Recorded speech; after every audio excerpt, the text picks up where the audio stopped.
Hello, good morning, नमस्ते all aspirant, welcome in my YouTube channel. So start करते हैं the Hindu newspaper. आज है 4 अगस्त 2023।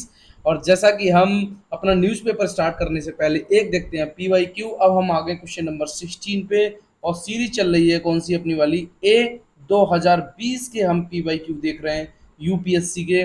और हम क्या करते हैं कि ओल्ड पैटर्न और न्यू पैटर्न को कंबाइंड करके क्वेश्चन को सॉल्व करते हैं जिससे कि हमारे न्यू पैटर्न के क्वेश्चन भी इजीली सॉल्व हो जाए। ओके, तो अब तक हमने 15 क्वेश्चनों को बहुत अच्छे तरीके से सॉल्व किया है। तो जिन लोगों को उन क्वेश्चनों को देखना है तो वो लास्ट वाली वीडियो में जाके देख लेंगे। ओके, सो अब हम क्वेश्चन नंबर देखते हैं 16। क्वेश्चन नंबर 16 क्या कहता है? The preamble to the constitution of India, constitution of India. पहला क्या है? A part of the constitution word has no legal effects. सबसे पहले आपको ये पता होना चाहिए कि प्रेम्बल पार्ट्स है कि नहीं है, किसका? कॉन्स्टिट्यूशन ऑफ इंडिया का। तो दूसरा क्वेश्चन है क्या? Not a part of constitution and has no legal effects. आगे third, a part of constitution has the same legal effect as any others parts. A parts of the constitution but has no legal effect independently of others parts. तो अब हम क्या करेंगे, इस question को last में discuss करेंगे जैसा कि हम पहले से करते आए हैं। वीडियो को लास्ट में डिस्कस करते हैं। उससे पहले हम देखते हैं अपना पीसी यानी प्रीलिम्स करंट 3 अगस्त, एक दिन पहले का देखते हैं हम। तो खबरों में क्या क्या रहा उसको देखते हैं। हमारे पास है वेस्टर्न ट्रैंगोपैन। एक्चुअली में क्या, ये वर्ड है, ये कबूतर टाइप का होता है। तो ये कहाँ मिला है? It is a Himachal Pradesh state bird. पहले आपको ये समझना है कि ये हिमाचल प्रदेश का स्टेट बर्ड्स है, यानी कि राज्य पक्षी है। क्या? Western tragopan. ठीक।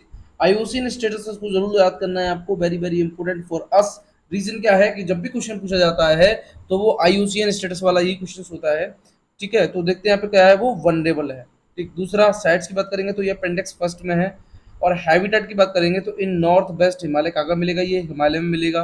कुछ नैरो रेंज है किसकी? पाकिस्तान की। जम्मू एंड कश्मीर में भी मिलेगा। हिमाचल प्रदेश का तो स्टेट बर्ड है ही क्या? वेस्टर्न टेंगोपेन। ठीक है। और उसके बाद ये आपको कहाँ मिल जाएगा? गढ़वाल रीजन में मिल जाएगा, वो भी वेस्टर्न पार्ट। तो ये हैबिटेट कुछ आपको देख लेने हैं जहाँ पर ये पाया जाता है। ठीक है। और मोस्ट ऑफ ऑल आपको हिमाचल, पाकिस्तान का भी कुछ एरिया है, जम्मू कश्मीर है ही। ओके, नाउ आगे देखते हैं पैलियोप्रॉक्सिस। एक्चुअली में ये टर्म बेस्ड क्वेश्चन है। और term based is a very important for us. Reason, questions क्या होता है कि जब भी यूपीएससी पूछता है तो वो आपको एक टर्म दे देगा, फिर उसको डिफाइन, कुछ डेफिनेशन नीचे दी होंगी, है ना? तो उसमें आपको बताना होता है कि इसका क्या आंसर होगा, है ना? तो उसी उसी टाइप के क्वेश्चन को यहाँ पे मैंने डिस्कस करने की कोशिश की। ये आपका एक टर्म है, देखेंगे क्या है, व्हाट इज। तो सबसे पहले देखते हैं पैलियो प्रॉक्सिस। तो ये क्या है? Paleo proxies are indirect evidence. क्या है ये? इनडायरेक्ट एविडेंस है, डायरेक्ट नहीं है। किसका?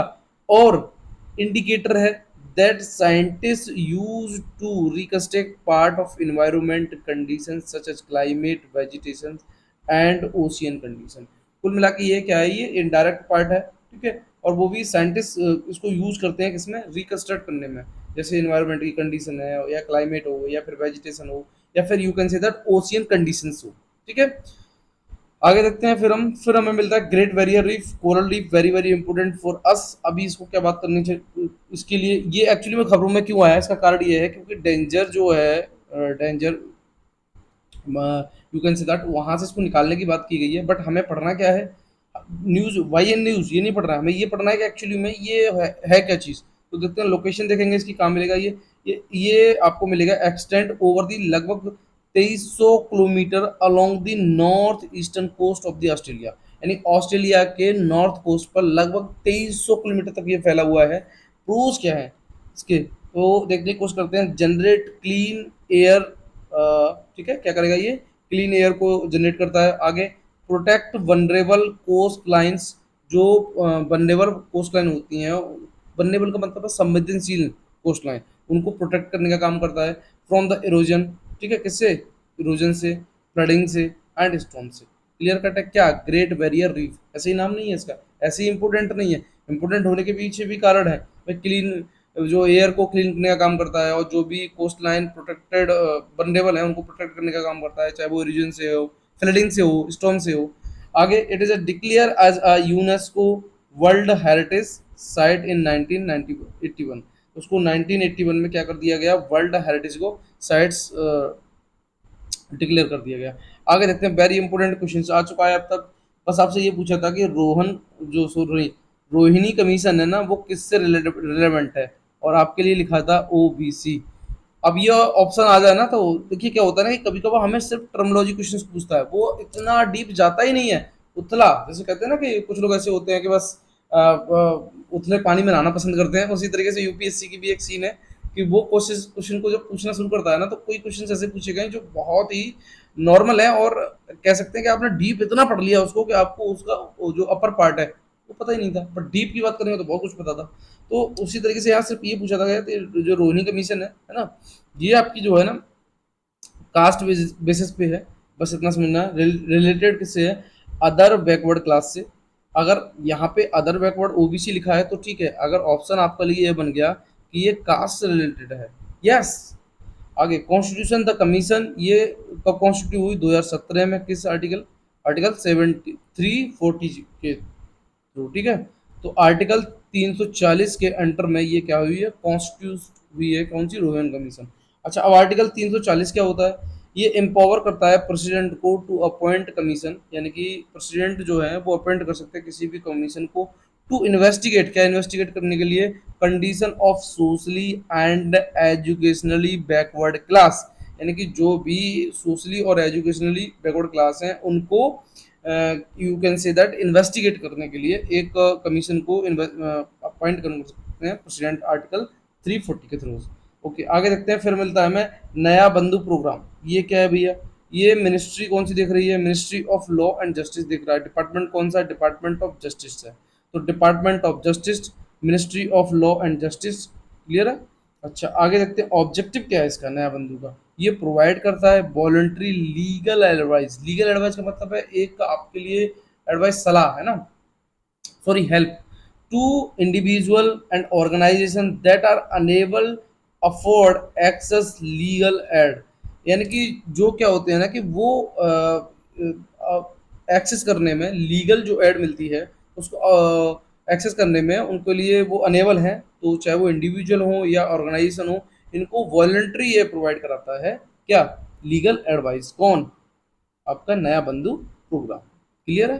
तो आपको ये समझ गया होगा भैया, नए बंधु आए हैं ना, तो उन नए बंधुओं को सलाह दी जाएगी, कुछ एडवाइस दी जाएगी, चाहे वो इंडिविजुअल हो या ऑर्गेनाइजेशन हो, बट इनको मिनिस्ट्री कौन सी देखेगी, लॉ एंड जस्टिस। अच्छा, आगे देखते हैं, very very important for us. So हम एक लास्ट में बॉडी को क्लियर करते हैं, देखते हैं form NIA, NIA act 2008 in the aftermath of the 26/11 attack. तो 26/11 अटैक हुआ था, उसके बाद एनआईए का गठन हुआ। और ये क्या करती है, एम क्या है इसका, aim, what is aim of NIA, तो federal counter terror agency that can suo motu cognizance of terrorist activity in any part of India. अगर इंडिया के किसी भी पार्ट्स में टेरर एक्टिविटी होती है, देन इसको उसको you can say that investigations का काम कौन करती है, एनआईए करती है। ओके, नाउ अब हम स्टार्ट करते हैं अपना फ्रंट पेज, और फ्रंट पेज में आज हमारे लिए कुछ प्रीलिम्स बेस के लिए दिया है, तो उसको निकालने की हम पूरी कोशिश करेंगे, अदरवाइज हम आगे चलेंगे। तो देखते हैं, government impose curve on the import of laptop and tablet, क्या है, गवर्नमेंट जो यूनियन गवर्नमेंट है उसने इम्पोज, जो आप लैपटॉप या टैबलेट खरीदते हैं तो उस पर कुछ चीज़ें you can say that curve किया है कि भाई ये चीज़ आप नहीं ले सकते, है ना। जैसे कि मान लीजिए, थोड़ा सा मैं आपको ये बताने की कोशिश की कहाँ से कौन सी चीज़ें हमारे पास ज़्यादा आती है, उस डेटा से थोड़ा समझने की कोशिश करते हैं। चाइना से लगभग 9446, ये आपका डॉलर मिलियन में है, यहाँ से हम इतना क्या लेते हैं, ये हम you can say that laptop खरीदते हैं। उसके बाद देखते हैं हांगकांग से, उसके बाद सिंगापुर से, उसके बाद हम देख रहे हैं ताइवान से, और लास्ट में मलेशिया से। ये क्या चीज़ खरीद रहे हैं, लैपटॉप खरीद रहे हैं। तो फाइनेंशियल 22 एंड 23 इंडिया इंपोर्ट लगभग 9446 million worth of the laptop from the China. कहाँ से, चाइना से। हांगकांग कौन से नंबर पे आता है, दूसरे नंबर पे, देख रहे हैं आप। तो यही है, द यूनियन गवर्नमेंट, थर्सडे की बात थी, ठीक है, आज फ्राइडे है, restricted all import of laptop, यानी कि उसने प्रतिबंध लगा दिया जितने भी आयातित लैपटॉप हैं या टैबलेट हैं, all in one small factor personal computers requiring licence, जिनको किसकी आवश्यकता होती थी, लाइसेंस की, for these product of the brought into the country sold to the consumers. अब देखिए इससे क्या है, इससे फ़ायदा ये मिलेगा कि इंडिया में जो भी चीज़ें या जो भी इस सेक्टर में काम कर रहे हैं, यानी लैपटॉप, है ना? तो मैन्युफैक्चरिंग को थोड़ा सा एक बूस्ट मिल जाएगा कि जो इंडिया का माल है वो इंडिया में ही होगा। अब हम ज़्यादातर चीज़ें बाहर से खरीद रहे हैं, अब ज़्यादातर चीज़ें अगर हम बाहर से खरीद रहे हैं तो अपनी चीज़ों को तो हम लॉस कर रहे हैं। फॉर एग्जाम्पल मान लीजिए कि पतंजलि का प्रोडक्ट है, माना कि वो बेस्ट है ना? बेस्ट नहीं, मेरा कहने का मतलब है कुछ चीज़ों को बेस्ट लगता होगा, कुछ कुछ लोगों को नहीं लगता होगा, बट माइंड ना करें। तो कुल मिला के ये है कि वो अगर उसको सही तरीके से इस तरीके से इम्प्लीमेंट किया जाए इंडिया में कि हमें जो बाहर के प्रोडक्ट है उनको खरीदने की जरूरत ना पड़े, और एक आयुर्वेदिक की हम बात करते हैं तो उसकी भी हमें एक you can say that incentive सा मिल जाएगा कि भाई हम क्या कर रहे हैं कि आयुर्वेदिक को हम सपोर्ट कर रहे हैं, है ना? बट क्या है कि उसमें कंडीशन ऐसी है कि कुछ चीज़ें लोगों को पसंद आ रही हैं, कुछ नहीं आ रही हैं। तो उसी तरीके से क्या है ना कि जो भी जो हमें ये चीज़ें प्रोवाइड की जाती हैं, लैपटॉप या जो भी है ना, जिनको हम खरीदते हैं, तो उनके अगर वो चीज़ें हमें वेस्ट इंडिया में मिलेंगी तो कॉमन सी बात है, हम क्यों चीज़ों को आयात करेंगे, है ना? तो उससे बूस्टअप मिल जाएगा। ये थोड़ा सा देखना था आपको। अब क्या है, over 9 lakh trees likely to be axed by great Nicobar project, यानी ग्रेट निकोबार प्रोजेक्ट में लगभग कितने 9 लाख जो है ट्री वो आपके कट कर दिए जाएंगे। अच्छा, अब सेंटर ने क्या है, तो सेंटर सेंटर एम्बियस लगभग रुपए 72,000 करोड़ ग्रेट निकोबार प्रोजेक्ट में लगभग 9.64 lakh and not 8.5 lakh tree फेडल to enable the construction of the transshipment port and क्या क्या बनना है वहाँ पे, and international airports, a township and a 450 MBA gas and solar based power plant on the Great Nicobar Island according to the response by the Ministry of State। तो आप देख रहे हैं ये सारी चीज़ें बन रही हैं, इसलिए पेड़ वहाँ पे क्या है कट कर दिए जाएंगे।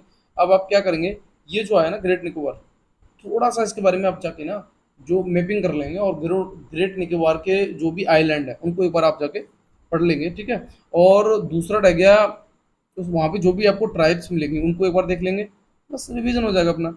अच्छा, अब स्ट्रेटेजिक अगर इम्पोर्टेंस की बात करें तो क्या है भाई, ये तो हम समझ गए कि कितना इतने पेड़ कट रहे हैं, कितना खर्चा आ रहा है ना? लगभग 72,000 करोड़ का इसमें खर्चा आ रहा है। इतना कुछ पेड़ कट रहा है, लगभग 8.5 लाख नहीं, वो 9,64,000 कुछ पेड़ हैं। Though detail of the project being appraised by the environmental clearance and usually made available on the public portal maintaining by the environment minister, detail on the Great Nicobar project have not been put up. It is learned following instruction from the Union Home Minister that has classified the project as one of the strategic importance। अब इनकी कुछ strategic important है भाई, पेड़ काटने के बाद भी अगर ऐसा कुछ हो रहा है तो कौन सी बात है, वो स्ट्रेटेजिक इम्पोर्टेंट चीज़ ही है। Delhi NCR on high alerts ahead of Nawaz Friday. अब देखिए क्या है, आज फ्राइडे है ना? तो आज नवाज डे है। तो क्या है इस दिन हाई अलर्ट है ना? क्योंकि अभी जो है एक केस हो गया, आपको शायद पता हो, थोड़ा सा मैं उसके बारे में जानकारी दे दूँ कि हरियाणा में आई थिंक ऐसा हुआ था कि एक एम्बुलेंस में लगभग दो जो है मुस्लिम समुदाय के लोगों को और जिंदा जला दिया गया, जिसमें उनके कंकाल पाए गए। फिर एक वीडियो वायरल हुआ जिसमें कुछ चैलेंजिंग था आई थिंक, और चैलेंजिंग होने के बाद फिर विश्व हिंदू परिषद, बजरंग दल, ये एक्चुअली में साथ हुए और उन्होंने लगभग दिल्ली में ही आई थिंक 23 जगह प्रोटेस्ट किया, है ना? 23 लोकेशन पे without any permission of the Delhi government. So कुल मिला के ये है कि उसी के रिगार्डिंग है। तो उसमें दिल्ली में क्या है अब सीन कि भाई हाई अलर्ट कर दिया नवाज वाले दिन, ठीक है? अच्छा, और अब देखते हैं Haryana violence expose the rift between the islands, सारी वही कहानी है। आज द हिंदू में ना कुछ भी था, बेटर था, बट यूपीएससी के रिगार्डिंग अगर मैं बात करूँ तो ऐसा कुछ ज़्यादा नहीं था, फिर भी मैंने बहुत कुछ इसमें निकालने की कोशिश की है। अच्छा, 19 MLA and 10 MP cut for the traffic offence by artificial intelligence camera, ये कुछ अपना जो है एक डेटा दिया है। इसको थोड़ा सा हम बाद में देख लेंगे, है ना? और आज हो सकता है कि मैं ट्यूटोरियल छोड़ भी दूँ, कारण क्या है कि आज थोड़ा सा टाइम कम है मेरे पास। चलिए फिर आगे देखते हैं। ये है हमारे पास, ठीक। कूप इन नाइजर केसेस एंड कंसर्न। अब कूप का मतलब क्या होता है, पहले तो ये समझिएगा, मैं बताऊँ आपको। भाई इसका मतलब ये है कि सरकार से सत्ता की अवैध जब्ती। अब क्या होता है कि भाई सरकार को एक साइड पर रख दिया और उससे अवैध तरीके से क्या कर लिया, जब्त कर लिया गया। तो यहाँ पे क्या हुआ उनके, थोड़ा सा देखने ये आर्टिकल हमने कई बार कवर करने की कोशिश की है, फिर भी थोड़ा सा आज देखते हैं। 26 जुलाई की बात थी। 26 जुलाई को जब न्यूज़ पे आप वीडियो देखेंगे तो उसमें भी मैंने इसको कवर करने की कोशिश की है। नाइजर मिलिट्री स्टाज अ कूप आउस्टिंग प्रेसिडेंट मोहम्मद बेंचू। अब क्या हुआ कि जो नाइजर कूप है, वो सॉरी नाइजर पीपल्स हैं जो भी, है ना, उन्होंने क्या किया कि जो वहाँ के प्रेसिडेंट है उनको आउस्टिंग कर दिया। आउस्टिंग मतलब बेदखल कर दिया, है ना। And head of the Niger president got everyone technical sorry टिकानी proclaim himself as the head of the transitional government. अब हेड भाई कौन बने हैं, देखते हैं आप।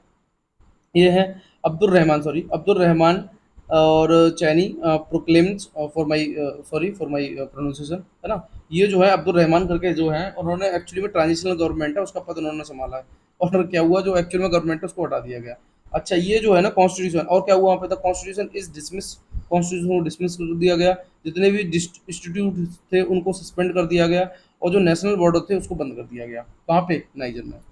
अच्छा, अब देखते हैं हम थोड़ा सा और देखिए मैं बताऊँ उसमें क्या हुआ है कि जैसे यूएन की बात करें या यूएस की बात करें या जर्मनी की बात करें या फ्रांस की बात करें, एक्चुअली में यहाँ पे भी जो कूप है थोड़ा सा सॉरी भाई, इन लोगों ने भी जो तख्ता पलट हुआ है, यू कैन से दैट, जो कूप सिस्टम इम्प्लीमेंट हुआ नाइजर में, तो उसकी निंदा की। और एक्चुअली में और देखिए क्या था कि संयुक्त राष्ट्र ने नाइजर में मानवीय अभियानों को जो भी था उनको निलंबित कर दिया गया, और जबकि यूरोपियन संघ ने तो सभी सुरक्षा सहयोग को रोक दिया गया, है ना। और अमेरिका ने तो जो तत्काल रिहाई की मांग की है, जिनको यू कैन से दैट जिनको जेल में भी डाल दिया गया, है ना, बाई दी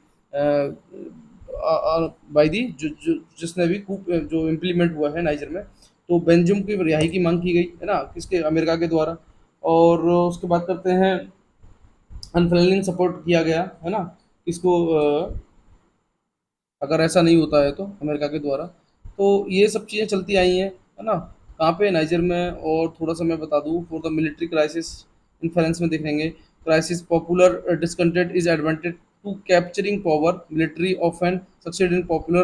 देखिए क्या है कहानी, थोड़ा सा मैं आपको समझाने की कोशिश करूंगा, आप इसको समझने की कोशिश करना। क्या था कि 1960 की बात करें तो नाइजीरिया में लगभग 4 कूप थे, है ना। और उसके बाद सेवरल तो थे, बट सेवरल बार कोशिश की गई, बट 4 तरीके से उनको अवैध तरीके से, 4 कूप की थ्रू उनको अवैध तरीके से की गई। अच्छा, और उसके बाद अभी लेटेस्ट की बात करें 2021 में, तो ये ट्राई की गई लगभग आई थिंक 7 या 8 बार, है ना। और 7-8 बार में 5 बार जब ट्राई की गई तो Burkina Faso, you can say that they have been military 5 military coup, कहाँ पे, माली और बुर्किना फासो में और गियोना में, लगभग सिंस कब से, 2020 से। तो 2020 से और उससे पहले आई थिंक जो भी थे एस्टिमेट मैंने किए, लगभग 1960 में 4 कूप थे, 4 बार कूप जो है इम्प्लीमेंट करने की कोशिश की गई। और उसके बाद ये 2020 में आपकी 5 या 6 बार जो भी की गई, तो उसमें से ये वाली आपकी क्या हो गई, final you can say that success हो गई, जिसकी वजह से उनको जो है आपके मोहम्मद बेंजुम को क्या कर दिया गया, आउस्टिंग कर दिया गया from his position of the president. तो इसमें अब हमें देखिए, ये तो हमें क्लियर हो गया कि भाई किसको आउस्टिंग किया गया है और कूप का मतलब क्या होता है, और वहाँ पे अभी कौन जो है उनकी जगह ट्रांजिशनल गवर्नमेंट का जो है पार्ट्स कौन बना है, तो वो है आपके अब्दुल रहमान करके। बट अब हमने इसमें से निकालना क्या है, हम निकाल लेते हैं थोड़ा सा, इसमें से मैपिंग कर लेते हैं। तो नाइजर की हम मैपिंग करते हैं, चलिए तो देखते हैं। Niger share its border with the 7 countries, कौन सी, Algeria, Libya, Chad, Nigeria, Benin, Burkina Faso and Mali. So now इनको थोड़ा सा मैपिंग के थ्रू देख लेंगे। देखिए अब नाइजीरिया में तो आपको पता ही है कि भाई कूप सिस्टम में इम्प्लीमेंट हो गया, और उसके बाद प्रेसिडेंट को ऑस्टिंग कर दिया गया, ट्रांजिशनल गवर्नमेंट को किसी और ने ले लिया। और 1960 में क्या था वहाँ पे, जो है 4 करके कुछ कूप इम्प्लीमेंट करने की कोशिश की गई, बट 2020 तक बुर्किना फासो और माली में समथिंग 5 टाइम्स, और ये आपका सक्सेसफुल रहा, और सक्सेसफुल रहने की वजह से ही उनको अपस्ट्रीम कर दिया गया। तो अब हम देखेंगे इसमें से बॉर्डर शेयरिंग कंट्री कौन कौन सी है हमारी, देखेंगे। अभी हमने पढ़ भी लिया, तो लीबिया है, अल्जीरिया है, माली है, ठीक है। उसके बाद फिर आपको बेनिन मिल जाती है, फिर चाड मिल जाती है, और एक आपकी फिर नाइजीरिया मिल जाती है, और बुर्किना फासो। थोड़ा सा देखिए, अगर कुछ भी यहाँ से गलत नहीं होना चाहिए, ठीक है। देखें क्या क्या है हमारे पास, एक बार और रिवाइज करने की कोशिश करते हैं हम, सॉरी। देखिए सबसे पहले क्या मिला हमें, अल्जीरिया, फिर से अल्जीरिया, उसके बाद हमें लीबिया, फिर से लीबिया, उसके बाद चाड, फिर से चाड, फिर से नाइजीरिया, तो it's a Nigeria, and it's a Benin, it's a Benin, Burkina Faso, Burkina Faso and Mali. तो ये नाइजीर जो है वो लगभग 7 कंट्रियों से क्या है, इसकी बॉर्डर शेयरिंग है, ठीक है। अच्छा, अब हम चलते हैं और क्या है हमारे लिए आज। अब देखिए क्या है, ये कहानी क्या है। अभी तो बिल बहुत से पास हो रहे हैं, तो आप बिल्कुल परेशान मत होइएगा। ऐसा होगा कि आपको लगेगा सर कल भी बिल पढ़ाया था आपने, परसों भी बिल पढ़ाया था, कितना बिल पढ़े, है ना, कितना बिल याद करें, तो बिल्कुल परेशान होने की जरूरत नहीं है। ठीक है, जो भी बिल इंपॉर्टेंट होंगे वो सिर्फ उन्हें ही देखना है हमें, बाद बाकी हम और बिल नहीं देखेंगे। अब ये क्या है भाई, थोड़ा सा इसको देखेंगे। ठीक है, तो ministry of external affair go for the normalcy in NCR ahead of G20 meet. यानी कि आगे अब क्या है, G20 की मीटिंग होने वाली है, और मिनिस्ट्री ऑफ एक्सटर्नल अफेयर क्या चाहती है कि भाई दिल्ली एनसीआर में क्या हो जाए, सारी चीजें नॉर्मल हो जाए। अब दिल्ली एनसीआर वाला दंगा भी हमने समझा था, कभी कारण क्या था, जिस तरीके से दो लोगों को कंकाल मिले थे एम्बुलेंस में, फिर ये फाइटिंग शुरू हुई, है ना, आगे बढ़ी। तो क्या है देखिए, against the backdrop of the, थोड़ा सा हम देखेंगे यहाँ पे, G20 की जो मीटिंग है आपकी, और वो आई थिंक होने वाली है 8 सितंबर को। ठीक है, और जो है मेंबर आना शुरू हो जाएंगे उसमें, कई मेंबर प्रे करेंगे राजघाट पर, है ना, सॉरी, पे राइट टू पे रेस्पेक्ट किसको, महात्मा गांधी को, कहाँ पे, September 9 को। तो ये शेड्यूल्स है आपके, कुछ शेड्यूल्स जो G20 के हैं। अच्छा, अब इसके लिए वेन्यू हॉल भी है। अब देखिए यहाँ से थोड़ा सा मैं पढ़ के बता दे रहा हूँ क्या है। While the venue for all the meeting G20 leaders and the ceremonial banquet will be Bharat Mandapam, ये हमने बहुत अच्छी तरीके से क्लियर किया था, मेरा थंबनेल भी लगा हुआ है। भारत मंडपम क्या है, कहाँ पे बनाया है, ये inside the Pragati Maidan. Leader and foreign delegations will be staying at various hotels in the NCR, Delhi, Noida, Gurgaon and aero city that have been contact by the G20 secretariat. तो आप देख रहे हैं जो वेन्यू हॉल बना हुआ है G20 वाला, तो उसके उसमें जो भी मेंबर आएंगे वो दिल्ली एनसीआर है, नोएडा है, गुरुग्राम है, इस जगह रुकेंगे। हालांकि आप देखिए इसमें से अपने लिए पढ़ने के लिए क्या था, क्या याद करने के लिए था, प्रीलिम्स के लिए क्या इंपॉर्टेंट था, तो वो हमारे लिए था भारत मंडपम। ठीक है, इसके लिए आप क्या करेंगे, मेरी वीडियो का थंबनेल जिसमें लगा हुआ है उस वीडियो को देख लेंगे, क्लियर हो जाएगा, दोबारा आपको पढ़ने की जरूरत नहीं पड़ेगी। अच्छा, दूसरा अब कौन कौन आ रहा है, थोड़ा सा उसको देख लेते हैं बस। प्रेसिडेंट ऑफ द जो Biden, Russian President Vladimir Putin, Chinese Xi Jinping, other leaders of G20 apart from the 20 member including European Union, European Union से भी देखो 20 मेंबर है। India has a 9 guest country, जैसे बांग्लादेश गेस्ट कंट्री में, Mauritius, Nigeria, Egypt, Netherland, Oman, Spain, Singapore, UAE, ये सब क्या है, ये जो है अपनी गेस्ट कंट्री है। अच्छा, अकॉर्डिंग टू द वर्क मैंने आपको बता ही दिया कब भाई, 8 सितंबर से 9 सितंबर को ये क्या करेंगे, 8 को तो ये प्रेजेंट होंगे, एंड 9 को क्या होगा आपका, राइट टू पे किया जाएगा किसको, महात्मा गांधी जी को। ओके, सो इतना इसमें से हमें भारत मंडपम देखना था। कौन आ रहा है, थोड़ा सा उसको देख लेंगे। अब आ जाते हैं, expert go back on the letter rising concern over cheetah. अभी देखिए बैक टू बैक चीता की डेथ हुई, है ना, और कुल्लू नेशनल पार्क में, और चीता को हम कई बार डिस्कस कर चुके हैं। आज की मैं बारे में बताऊं क्या है, कि भाई पिछले जो 20 चीता हम लेके आए थे, तो अफ्रीका नामीबिया से, तो उसमें से हमारे 6 चीताओं की डेथ हो गई। कारण क्या बताया गया, पैरासाइट इन्फेक्शन की वजह से इनकी डेथ हुई। रीजन क्या था, कि भाई क्या होता है कि जो जैसे कुछ हार्ड चीज होती है वहां से इनका जैसे खरोच हो गई। अब खरोच होने के बाद वहाँ घाव हो गया, घाव होने के बाद क्या होगा, वहां पे पैरासाइट बार बार टच करता रहा, और वो डेफिनेटली उसको क्या हो गया, वो अंदर इन्फेक्शन हो गया, और जिसकी वजह से उनकी चीताओं की डेथ हो गई। ये तो लेटर दिया गया है कि भाई इस कारण से हुआ। अच्छा, अब क्या है, मैनेजमेंट अथॉरिटी। अब देखिए क्या होता है कि अगर कुछ भी चीजें अगर कहीं से आपने ट्रांसलोकेट करने के बाद अगर ऐसा कुछ लगा आपको कि इस वजह से ऐसा हो रहा है, तो फिर उसको मैनेजमेंट अथॉरिटी पे सीधी सीधी उंगलियां उठती हैं। तो वही सारी कहानी है। On the Wednesday the environment ministry confirmed by the another death of 6 since फरवरी से लेके अब तक, है ना, और suspect due to infection of by parasite. यही मैंने बात कही आपसे कि भाई क्यों डेथ हुई है, भाई डेथ जो हुई है ना वो आपकी इन्फेक्शन से हुई है। ठीक है, तो यही है, और बाद बाकी आप देख लेंगे। कुल्लू नेशनल पार्क कहाँ है, ये आपका पड़ेगा एमपी में। इसको मैंने अच्छी तरीके से डिस्कस करा दिया है ना। और चीता जो है आपका, वो साइट्स अपेंडिक्स फर्स्ट में आएगा। ठीक है, और इसको आप क्या क्या कर लेंगे, लास्ट कल वाली वीडियो भी देख लेंगे, तभी आपका ये क्लियर हो जाएगा, क्योंकि कल भी मैंने इसको कराया था। ठीक है, इसलिए आज मैंने नहीं कराया इसे। अच्छा, अब देखते हैं, endangered Himalaya vulture breed in captive for the first time in India. देखिए क्या बात है भाई, इंडेंजर्ड हिमालय वल्चर जो है ना, उसने पहली बार कैप्टिव किया है इंडिया में। ठीक है, तो देखते हैं इसमें क्या है। Researchers have recorded the first instance of the captive breeding of the Himalayan vulture, जिसको बोला जाता है gyps himalayensis, in India at the Assam state zoo Guwahati. ठीक है, इसकी कैटेगरी की गई है नियर थ्रेटेंड में, आईयूसीएन की रेड लिस्ट में। ठीक है, उसके बाद करेंगे Indian plains and residence of high Himalaya, और इसका रेजिडेंस कहाँ है? हाई हिमालय में। ठीक है, तो किसका? हिमालय वल्चर का कहाँ रहता है? भाई सीधी सी बात है, हिमालय वल्चर तो हिमालय में रहेगा। ठीक है, अच्छा आगे डिटेल की बात थोड़ा सा और करते हैं हम बात। देखिए, ब्रीडिंग और रिसेंटली पब्लिश हुई है पेपर बाय दी, ये है आपका breeding of Himalaya vulture gyps himalayensis 1869। ये एक रिपोर्ट है जो पब्लिश हुई है ना, कि हालांकि प्रीलिम्स प्रोस्पेक्टिव से आपकी रिपोर्ट ये तो नहीं पूछी है कि ये ज़्यादा वैसी है थोड़ी सी, बट हाँ मेंस के लिए आप इसको याद रख सकते हैं। अच्छा अब आगे देखते हैं,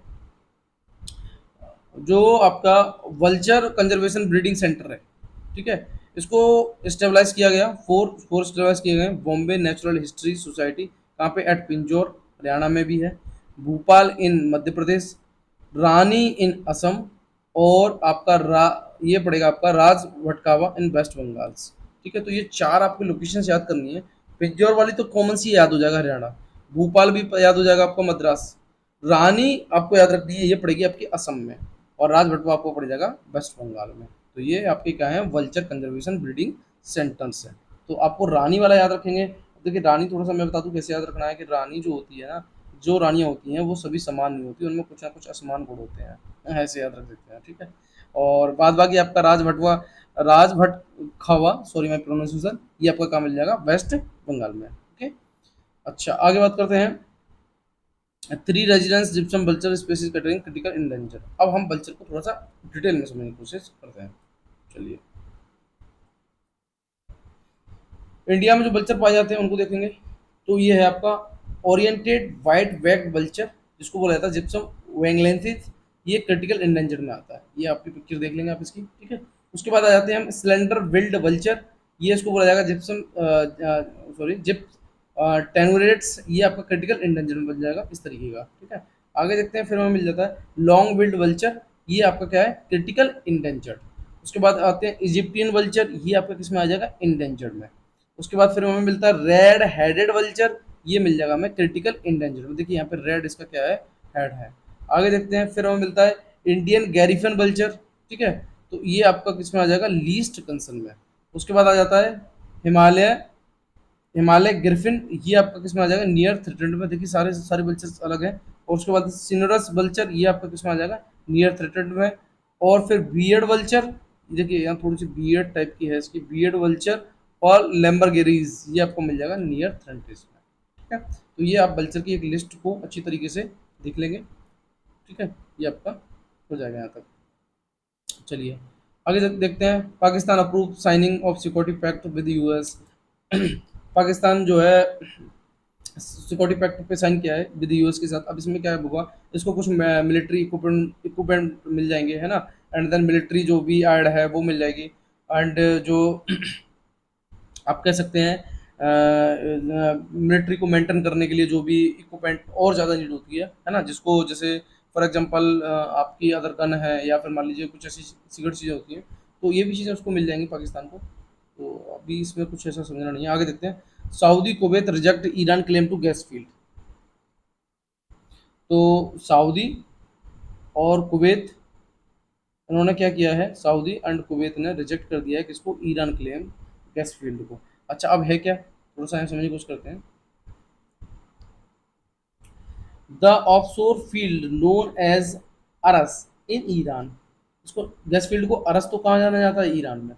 दोर्रा in Kuwait and Saudi Arabia.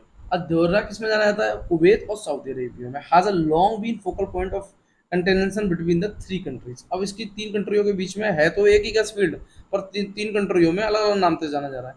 अच्छा, अब इसको क्या है? इसको रिजेक्ट कर दिया गया किसके द्वारा? सऊदी और कुवैत के द्वारा, जो ईरान ने क्लेम किया था उसको उन्होंने रिजेक्ट कर दिया है। अच्छा आगे देखते हैं अब क्या है। अब थोड़ा सा हम अरस को देखने की कोशिश करते हैं लोकेशन बेस पे। देखिए ये है आपका गरस अरस गैस फील्ड। ठीक है, ये तो ईरान का एरिया है, ईरान इस पर क्लेम करता है कि ये भाई मेरा है।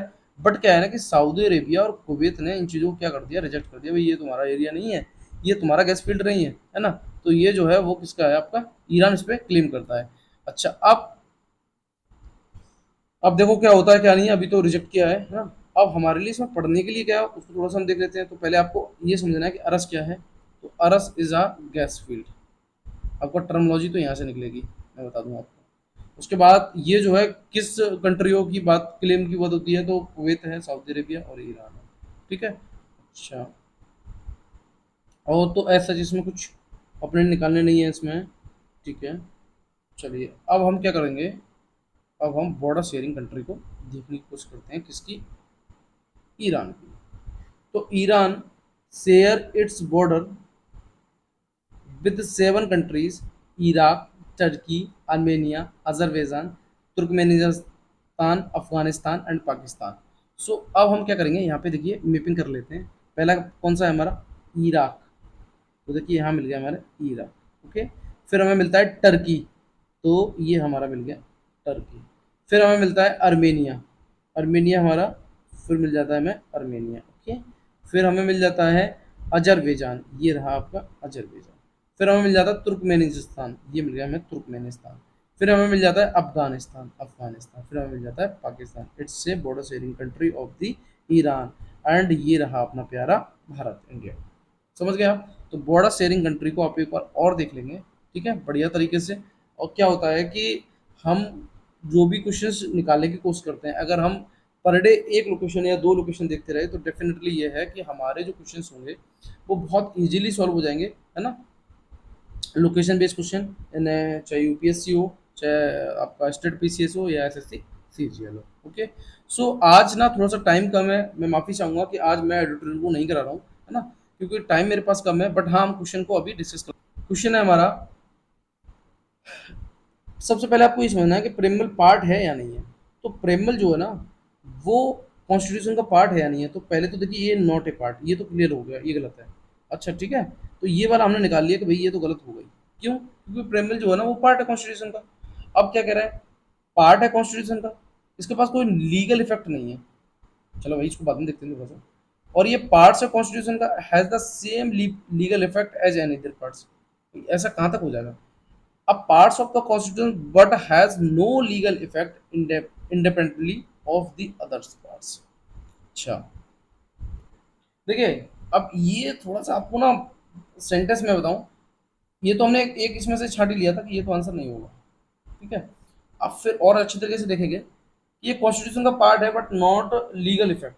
संविधान का भाग तो है किंतु विधिक प्रभाव नहीं रखती है। थोड़ा सा आपको लग रहा होगा कि ये ऐसा नहीं होगा, है ना। अच्छा, आगे है, a parts of the constitution but has no legal effect independently of the others. भाई भाग तो है किंतु अन्य भागों से स्वतंत्र होकर उसका कोई भी विधिक प्रभाव नहीं है। अब देखिए यहाँ से थोड़ा सा आप देखेंगे तो ये, हालांकि इस सेंटेंस में और इस सेंटेंस में सिमिलरिटी है, बट यहाँ ये कहने की कोशिश कर रहा है, तभी तो मैंने कहा था कि ये तो नहीं होगा, है ना। अब यहाँ पे थोड़े से देख रहे हैं कि अगर ये अलग हो जाता है तो उसका कोई भी विधिक प्रभाव नहीं होगा, किसका, प्रेमबल का। इफ ये सेपरेट होता है फ्रॉम दी इंडियन कॉन्स्टिट्यूशन। सो ये देख रहे हैं आप, इसका तो कोई नहीं होगा, है ना। बट इंडिपेंडेंटली ये दोनों सेम राइट है, ये हमने निकाल लिया पहले। अब जो दो सेम है तो उनमें से एक आंसर होगा, तो ये तो होगा नहीं। अब हमारे ये बचे। अब पार्ट ऑफ द कॉन्स्टिट्यूशन तीसरा देखते हैं, has the same legal effect as any other parts. संविधान का भाग है और वैसा ही विधिक प्रभाव रखता है जैसा कि उसका कोई अन्य भाग है। तो ये ऐसा कहाँ, ऐसा तो नहीं है ना। तो हमारा आंसर क्या हो जाएगा, आंसर हो जाएगा 4। ओके। सो आज मैं क्षमा चाहूँगा कि मैंने एडिटोरियल नहीं करा पाया, ठीक है। बट क्या है कि आप जो भी मैंने आज कराने की कोशिश की है, मैप, उस मैप को आप अच्छे तरीके से सॉल्व करेंगे, ठीक है। तो आज हम अपने सेशन को यही रुकते हैं। Thank you so much. और आप वीडियो को लाइक शेयर सब्सक्राइब जरूर करें प्लीज़, इसमें बहुत मेहनत लगती है तब जाके वीडियो आपके सामने आ पाता है, ठीक है। अगर मैं कुछ भी पढ़ाता हूँ तो उसमें बहुत ज़्यादा मेहनत लगती है, तब जाके ये सब आपके पास कंटेंट अवेलेबल हो पाता है। नहीं तो न्यूज़पेपर तो चाहो तो 20 मिनट में पढ़ के खत्म कर दो, कोई दिक्कत नहीं है, ठीक है। वीडियो को please like share and subscribe करें। Thank you so much.